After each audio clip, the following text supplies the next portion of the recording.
LibreOffice. Microsoft Office costs around $100 a year. Over a decade, that's roughly $1,000 just to write documents, make spreadsheets, and create presentations. And the weirdest part is that once the subscription ends, Microsoft suddenly acts like accessing your own files is a privilege, not a basic human right. And Office isn't even the expensive part anymore. Photoshop, Premiere Pro, cloud storage, productivity apps. A lot of people are quietly spending over $1,000 every year on software subscriptions without realizing it. At this point, half the internet runs on monthly payments and forgotten free trials. But here's the thing, a huge amount of paid software has free open source alternatives that do almost the same job without ads, limits, or random upgrade now reminders appearing like jump scares. And the easiest place to start is LibreOffice. LibreOffice launched in 2010 as a fork of OpenOffice and is now maintained by the Document Foundation.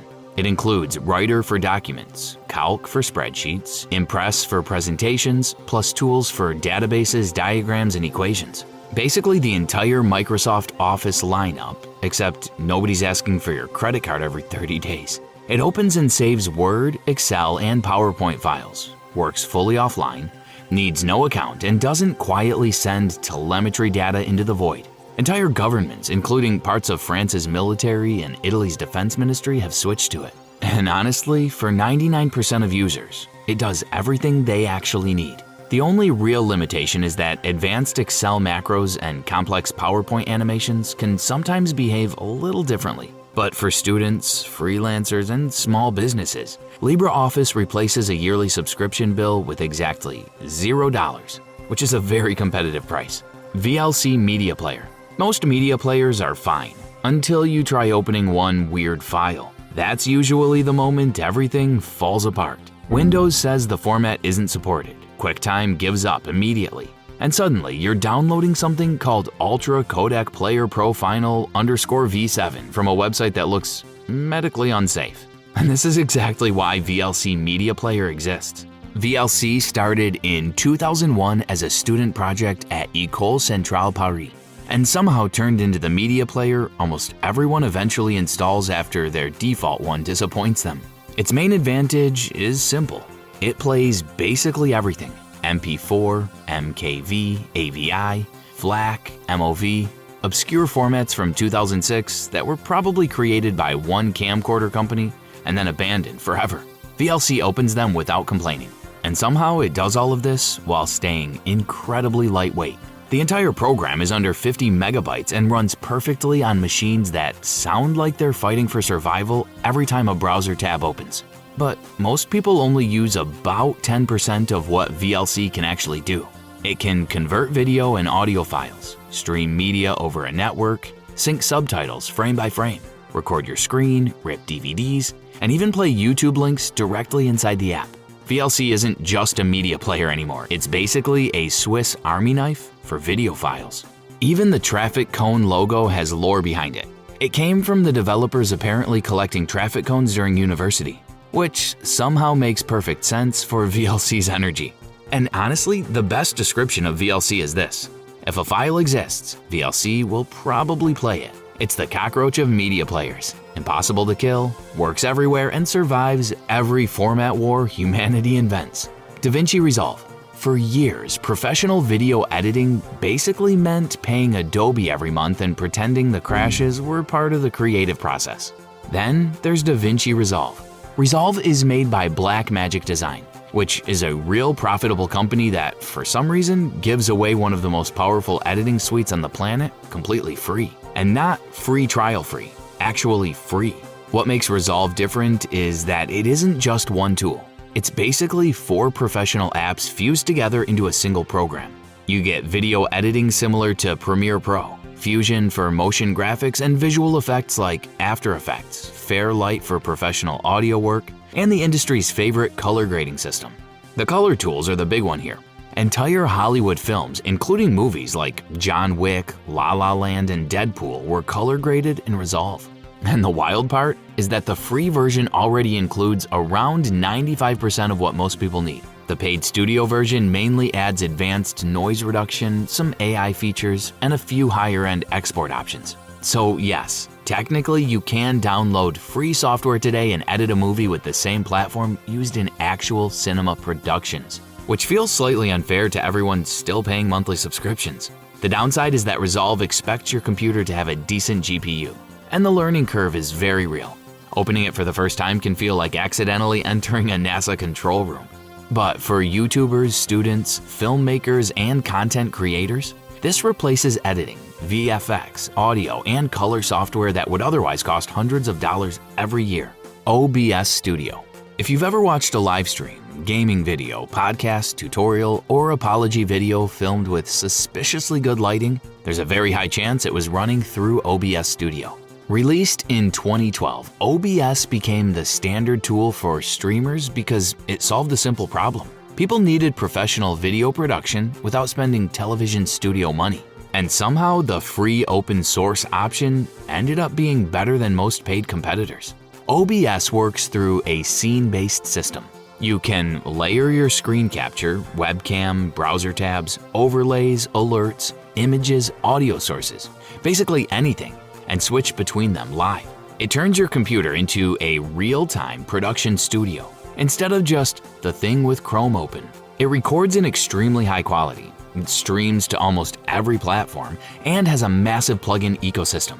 Virtual cameras, Stream Deck integration, NDI support, advanced audio tools. If there's something you want OBS to do, someone has probably already made a plugin for it at 3 a.m. fueled entirely by caffeine and Linux enthusiasm. And this isn't niche software either. Pretty much every major streamer has used OBS at some point. Beyond streaming, people use it for tutorials, gameplay recording, podcasts, online classes, and even virtual meetings through OBS Virtual Camera. Which means, yes, technically your next Zoom call can have scene transitions for absolutely no reason. The only real downside is the first 10 minutes. Opening OBS for the first time feels confusing because there are buttons everywhere and none of them explain themselves. But once it clicks, it becomes incredibly powerful. And compared to tools like XSplit, Streamlabs Ultra, or Camtasia, OBS saves anywhere from $60 to $300 while somehow still being the better product. GIMP. Before subscription-based photo editing became the industry standard, there was GIMP, short for GNU Image Manipulation Program. GIMP launched in 1996, which means it's older than Google, YouTube, and probably some people watching this video. At its core, GIMP is a full raster graphics editor. Layers, masks, filters, brushes, selections, photo retouching, digital painting, all the core image editing tools are here. With plugins, it can even handle raw photo files and even Photoshop PSD projects. So for things like thumbnails, social media graphics, web assets, or general photo editing, GIMP covers most of what people actually need. Over the years, the community has added extra filters, tools, interface improvements, and workflow upgrades that push it much further than the default install. Now, is it as polished as Photoshop? Not exactly. The interface can feel a little dated. Some Photoshop shortcuts and habits don't transfer cleanly, and the lack of native CMYK support is still annoying for print designers. GIMP sometimes feels like software designed by extremely talented people who slightly underestimated the importance of looking normal. Honestly, I think GIMP gets unfairly hated. Yes, the interface looks like it was designed in a Linux forum from 2004, but once you stop expecting it to be Photoshop and start treating it as its own thing, it does the job. And that's the important part, because Photoshop now costs around $260 a year, while GIMP costs nothing. No subscription, no login, no cloud integration trying to become your personality. Audacity. If your video looks bad, people might forgive it. If your audio sounds bad, they're gone immediately. And that's why Audacity has survived for over 25 years. Released in 2000, Audacity became the default free audio editor for basically the entire internet. Podcasts, YouTube voiceovers, music demos, school projects, random microphone disasters. If audio needed fixing, chances are Audacity was involved somewhere.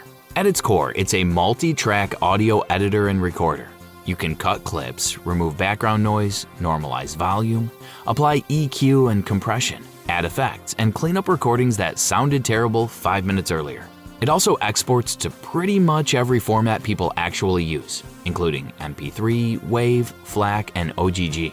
And despite looking simple, there's a surprising amount of power underneath. Audacity supports VST and LV2 plugins, meaning you can expand it with professional audio tools used in actual music production workflow. For creators, this matters a lot. A decent microphone helps, but good audio editing helps even more. Now, to be fair, Audacity did hit controversy in 2021 after concerns about telemetry and data collection updates. The backlash was immediate, and most of the concerns were later clarified or scaled back, but it's still part of the software's history worth mentioning honestly. Quick question, how many of these apps do you already have installed?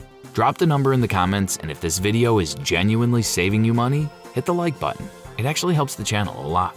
And compared to tools like Adobe Audition or Hindenburg Pro, Audacity replaces software that can cost anywhere from $95 to $240 without putting basic audio cleanup behind a paywall. Blender. For a long time, professional 3D software was locked behind absurd pricing. If you wanted to work in animation, VFX, or game development, you were expected to pay thousands of dollars for tools like Maya, Cinema 4D, or ZBrush before you even made your first cube spin dramatically in empty space. Then there's Blender.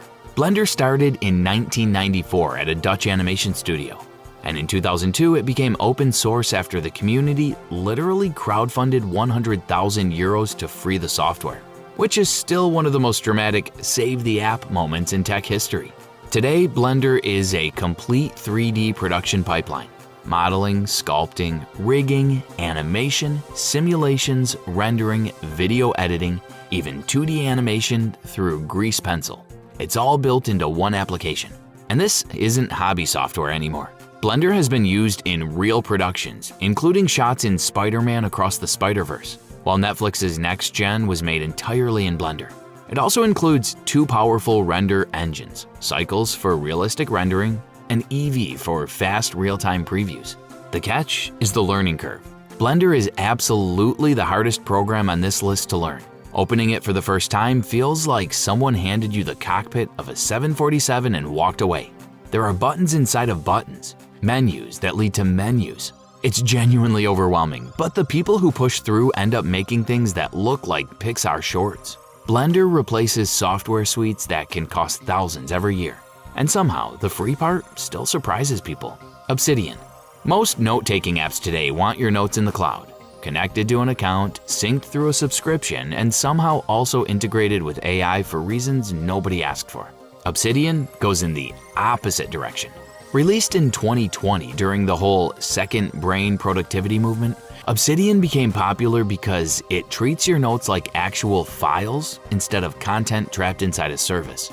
Everything is stored locally on your computer using simple markdown text files. No account required, no internet needed, no loading spinner just to open grocery lists. The feature that made people obsessed with it is bidirectional linking. You can connect notes to other notes like a personal knowledge web. And Obsidian visualizes those relationships through a graph view that makes your brain look either incredibly organized or mildly concerning. And because the community is huge, the plugin ecosystem exploded. There are now over 1,500 plugins for things like calendars, flashcards, task management, AI tools, writing workflows, and basically every productivity system humans have invented to avoid actually doing work. The main downside is syncing. Obsidian Sync costs extra. Otherwise, you'll need to manually set up Dropbox, iCloud, or another workaround. But for students, researchers, writers, and people tired of apps getting slower every update, Obsidian replaces services like Notion, Evernote, and Roam Research, while keeping your notes fully under your control, which honestly feels weirdly refreshing in 2026, when even calculator apps want you to make an account. Scratch. Most programming languages start by throwing a wall of symbols at you and hoping you don't panic. Scratch takes a very different approach. Developed by the MIT Media Lab and launched in 2007, Scratch teaches programming through visual blocks instead of typed code. You drag pieces together like digital Lego, and those blocks control animations, games, stories, and interactive projects. And even though it looks simple, the logic underneath is real programming. Loops, variables, conditions, events, functions. The same concepts professional developers use are all here, just without the part where one missing semicolon destroys your entire afternoon. Because it runs directly in the browser, schools around the world adopted it quickly. No installation, no setup nightmares, no "it works on my computer" situations. Today, the platform has over 100 million shared projects, which means Scratch accidentally became one of the largest programming communities on Earth. It looks like a toy. It isn't. And honestly, a huge number of younger developers started here. It's not trying to turn kids into software engineers overnight.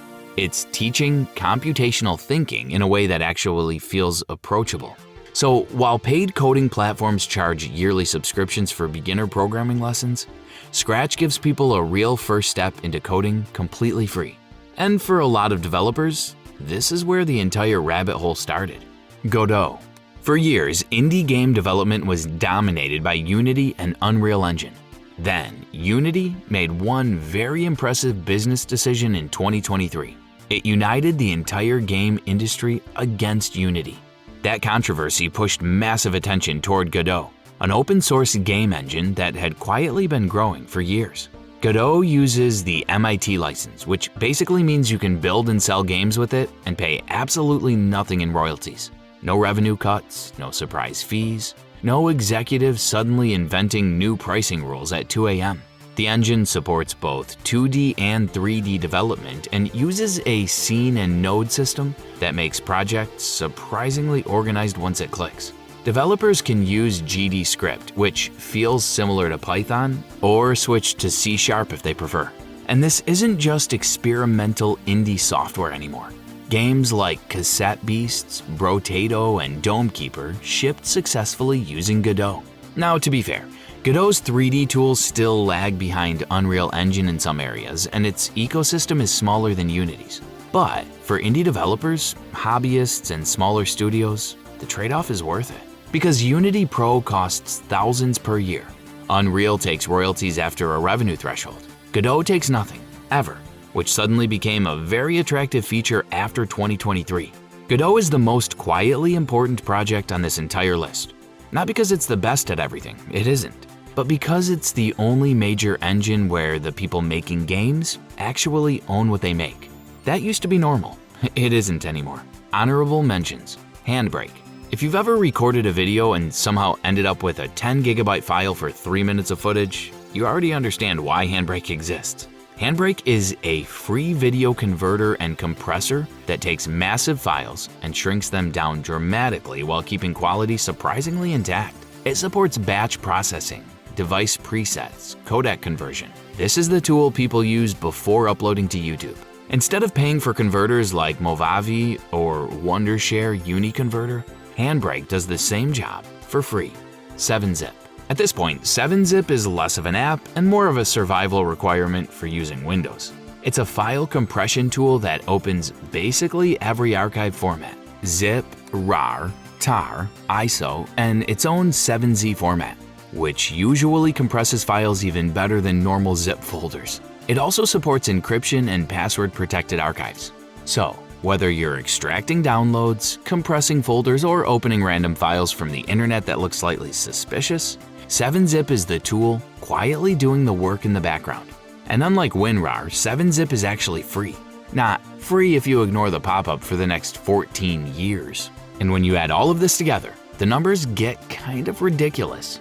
Office software, photo editing, video production, streaming tools, coding platforms, game engines, media utilities. This stack replaces thousands of dollars of software every year for exactly $0. The trade-off is mostly time. Free software usually asks you to learn a little more instead of paying to make things simpler. But honestly, for most people, that trade is completely worth it. So, which one of these is already on your computer, and which one are you installing after this video? Drop it in the comments.